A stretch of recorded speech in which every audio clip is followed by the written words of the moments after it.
L'océan couvre plus de 70% de la planète et pourtant il demeure encore trop souvent peu considéré dans les négociations internationales.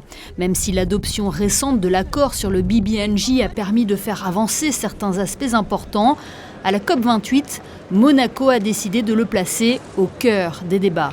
À plusieurs reprises, Son Altesse Sérénissime le Prince Albert II a rappelé le rôle important de l'océan qui est à la fois un témoin passif des impacts dévastateurs du changement climatique, mais aussi notre meilleur allié dans cette lutte. Il n'est pas assez pris en considération, il est loin, donc il y a moins de gens qui y vivent. Sauf que, vous savez, avec l'effondrement de la cryosphère, de la glace en Antarctique et en Arctique et des glaciers, ça sera 2 milliards de personnes qui vont être touchées d'ici 2100. Plus d'eau pour certains, trop d'eau pour d'autres.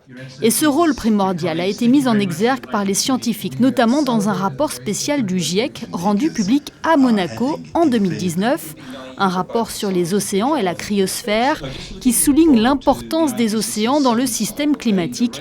Un message aujourd'hui encore relayé par son président, Jim Skea. Well, the clear message coming from science is that unless we act immediately, important goals like limiting warming to 1.5 degrees will not be achievable. It's just to say, as well as reducing emissions, there are also big challenges in terms of adaptation and financing that need to be addressed. La prise en compte des questions océaniques lors des négociations climatiques est donc plus que nécessaire. À la COP28, la Fondation Prince Albert II de Monaco est le mécène du pavillon Océan depuis sa création l'an dernier. Elle y co-organise des événements réunissant des scientifiques, des décideurs politiques, des ingénieurs et des philanthropes. Le climat, l'océan, ce sont les deux faces d'une même pièce, en fait, comme le dit très bien John Kerry, mais c'est vrai.